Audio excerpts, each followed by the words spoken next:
Hey class, Professor Calderon here again. Alright, so now we move on to the genre horror.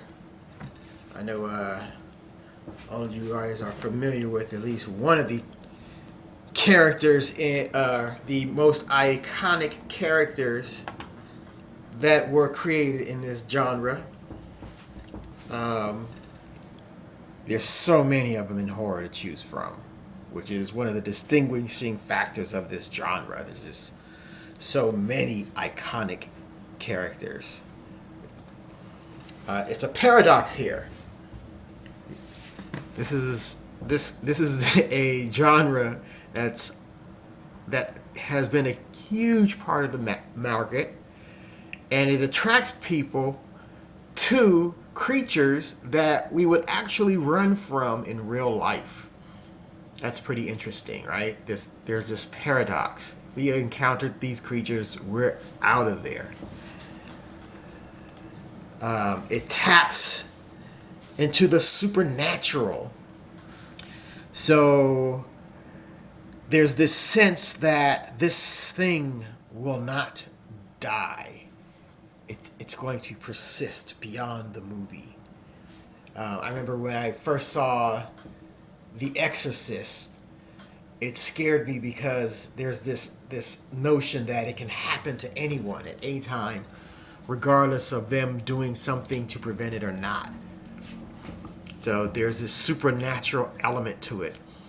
And what happens is it taps into our subconscious dogmatic indoctrinations. You know, we have these religious beliefs that we are indoctrinated into through our families and our parents and our cultures and our communities. And in these dogmatic beliefs, there are demons that, we're taught to be afraid of. And horror taps into that. It builds upon the structure that we believe in dogmatic demons in religion without any evidence or proof.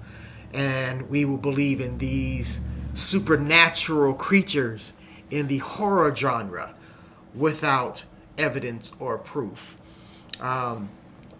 It taps into our nightmares. In our nightmares, the incredulous things happen. You're able to fly, you're able to swim underwater for long periods of time.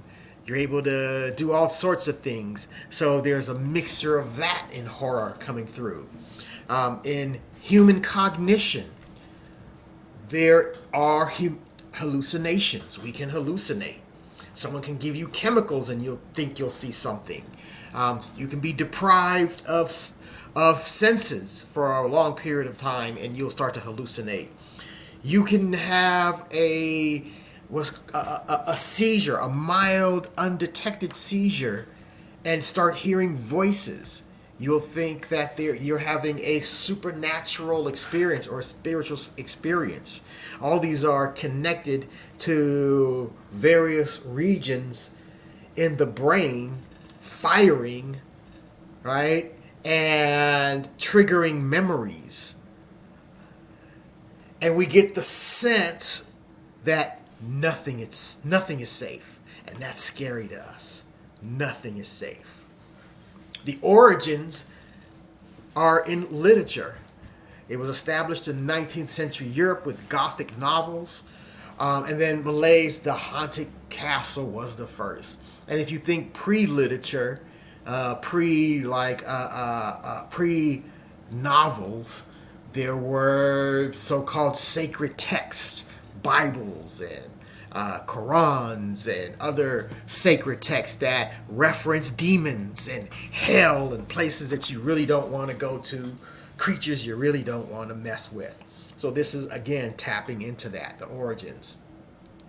During the silent era, there was still widespread horror.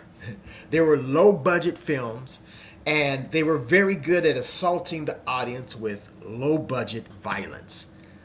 Think vampires coming at you or dead people coming at you. It's low budget. So the future of horror is not going anywhere, you guys. It's one of the most robust genres. it's so robust that we have horror musicals. I don't know if you've ever seen Little Shop of Horrors, but it is hilarious. All right. So I hope you enjoy this chapter, this section, and I'm looking forward to hearing your comments.